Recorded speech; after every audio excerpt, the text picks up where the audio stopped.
Hello and welcome back to the channel. I'm Manny. Good seeing everybody again. All right. I wanted to talk about Carrick today. In the last video, I talked about how what United is competing against, who we're competing against, and how to win.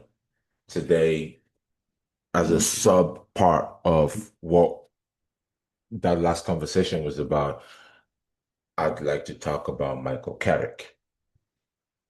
I wanted to wait until the season was done before I started having these conversations so that way I could have a full sample size of results before I started comparing what he's done so far.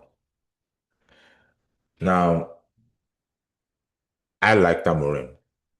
I think personally what he's done for the club will definitely go on the radar because he did not do the most important thing for the club, which is to win football matches. However, he did a lot of good things, other good things, you know. So this video is not about Amorim, so I'm not gonna go into that as much.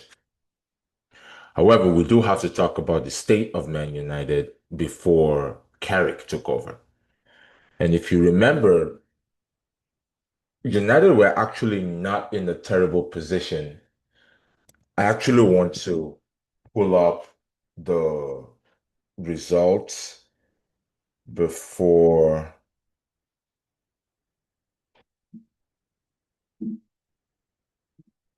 Amorim replaced him.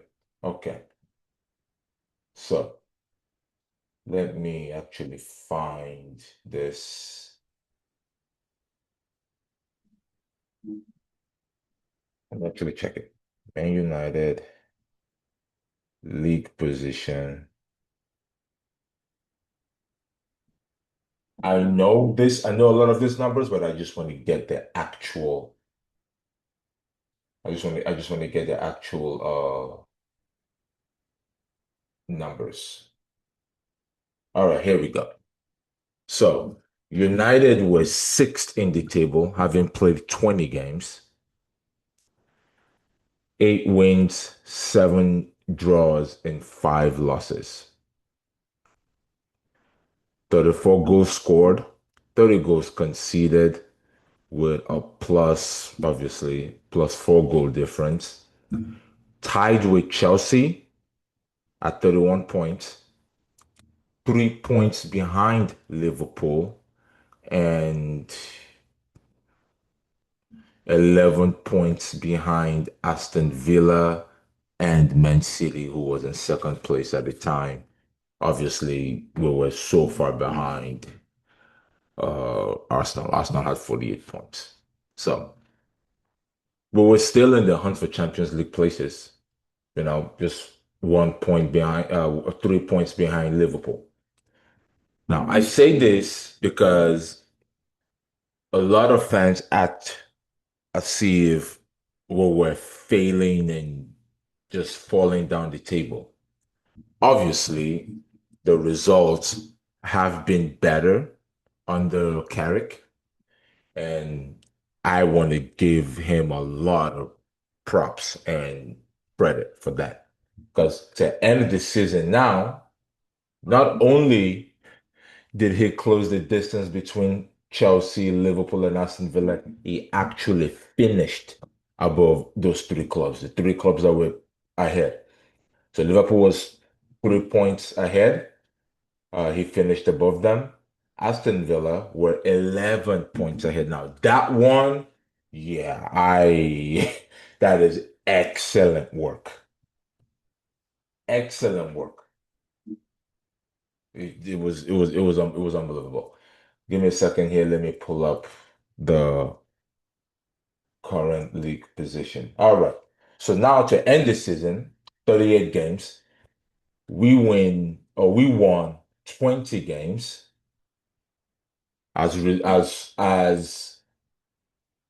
opposed to 8 games that was won under Ruben. Now, granted, we played one Premier League game before Carrick took over, which was Burnley. That was a 2-2 draw. Shesko, I remember, scored twice. And we lost to Brighton in the FA Cup. So, to end the season, Carrick wins an extra 12 games, right? To add to the 8 that was already won. So he won way more games in less opportunities than Ruben did and finishes 6 points ahead of Aston Villa, 11 points ahead of Liverpool. Unbelievable. And 19 points ahead of Chelsea. So he, he flips the entire table and just gains tons and tons of points. Now, this has led Carrick to winning, the hearts and minds of the fans. And I'm one of them. First of all, I wasn't sure he was going to do well, and I am so happy that he's done very well. So happy. I do think that he deserves to get the job permanently. I'm glad he got the job permanently. And now I'm hoping he does really well next season. And next season is what I want to talk about here. Now, a lot of the conversations that were had during United's winning runs was Carrick did not have a game model. He almost reminded me of Ollie. And I can't even lie, I was one of those who was very critical about Ollie's game model. However, now I see the stupidity in my ways, and I would hate to repeat the same mistakes under Carrick. And the reason is Ollie and Carrick, they both get Man United. They get it. They get what it takes to play for the club. They get what it takes to get United players to play for the club. One of the most impressive things have were the performances after we secured third place.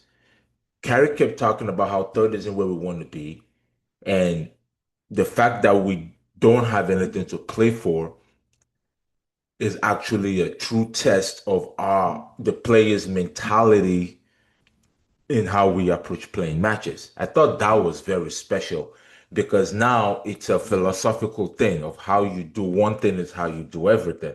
So you got to get the players to get up and play every single matches because as long as you're wearing the United jersey on your shirt, on your back, you have to perform, play well, and try to win the games. That's special, right? So there was a conversation I had with a friend, and he asked me what was Carrick's play style, and I said 3 points. And I think that's exactly what is going to be next season. I think Michael Carrick wants to play relationism style of football where he gets a lot of players together on different parts of the pitch and they play combination touches and combination stuff before finding an attacking pass. However, if that isn't working, he's not above playing in the low to mid block and hitting the counter attack. He's not above using set pieces to try to win. So what I've seen so far is he's willing to do whatever it takes to get the victory. And for right now, I think it works.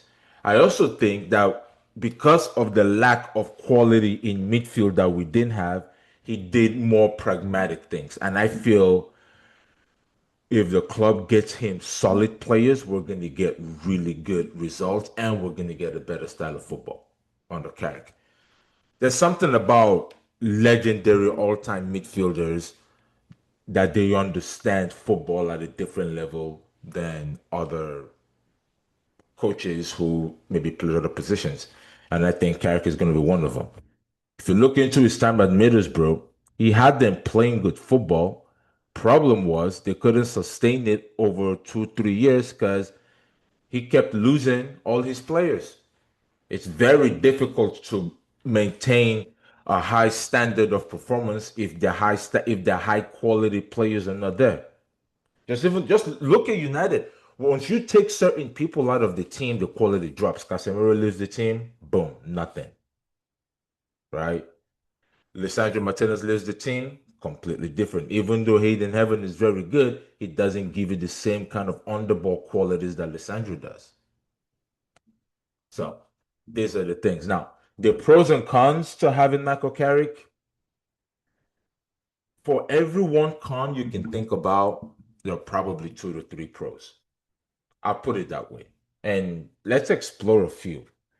I would say a con is his press conferences are boring.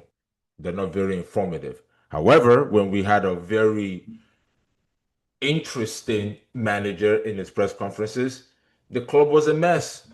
I'm I watched a ton of Amorim's press conferences. I've probably watched he's probably the manager I watched the most press conferences of.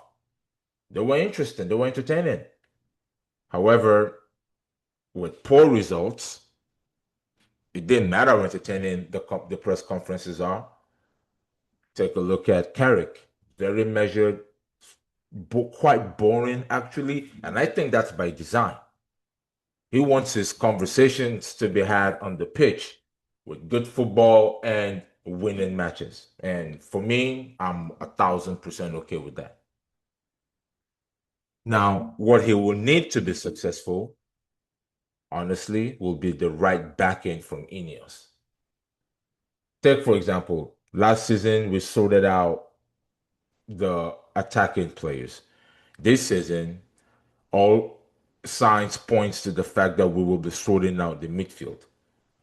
You know, Ederson, maybe Mateus Fernandes, maybe Carlos Baliba, maybe Sandro Tonali. We don't know exactly, but whatever any of those four names, if we get two or three of those, our midfield improves leaps and bounds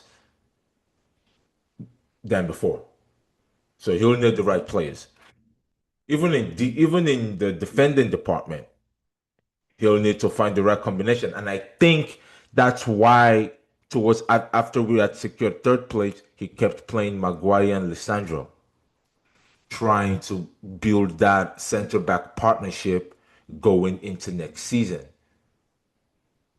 So going into next season, if we have a Lissandro Maguire partnership, hoping to God that Lissandro does not get injured again. Honestly, there's a conversation to be had. If Lissandro gets injured again, as long as well as Delete, you sell them both next summer. However, that's a different conversation. I'm thinking Lissandro and Maguire as the full-time center back partnership because you need a center back partnership the same way you need a midfield partnership. So we're thinking Mainu and somebody else. Probably Ederson was an Ugarte replacement. I expect Ugarte to be sold. Then we still need a Casemiro replacement and maybe even one other midfielder. Against Brighton, we saw Mason Mount being deployed in that role. So maybe we get two midfielders and Mason Mount playing in the 6 and 8 roles with Mainu and Bruno. Because now you will have Bruno, Mainu, Mount, and two midfielders. That's five players covering three spots, which will give a lot of game time to everybody if we end up going, you know, playing deeper into the cup competitions and the Champions League. So that works. So maybe two midfielders is actually what we're looking at if Mason Mount is going to be one of the midfielders because they played central midfield against Sunderland, which he didn't do very well. And that's just because Sunderland were really physical and extremely aggressive. And he played central midfield against Brighton, which he did very well because Brighton's midfield are a lot more technical. So now we can see the kind of profiles that we need. And the central midfielder Carrick will need to be someone who will be one of them should be able to play very, or both of them should be able to play very well away at Sunderland, when the battle is physical and should still be able to play very well at Brighton when the game is technical. Those are the kind of profiles that we're looking for. I believe Carrick is going to improve a lot of players. We're already seeing signs of that. It definitely needs to sort out the issues between Ahmed and Mbumo. Something is off with them ever since the system changed back to a 4-2-3-1 post Amorim after AFCON. Something's changed there. That needs to be sorted out. He also needs to be backed with either a left back if Dorgu is going to be the left winger with Cunha, or a left winger if Dorgu is moving and playing left back. So these are just some of the things that I think needs to be done to help Carrick be very successful because Project 2028 is still alive and well, and Carrick could be the manager to get us there. So please let me know your thoughts or ideas that everybody have down in the section. And in the next video, I want to actually start talking about player profiles, and I'm going to start with the defenders, covering what the game demands, what we currently have, and what is needed to compete. So thank you for joining me on this video, and I'll see you in the next one.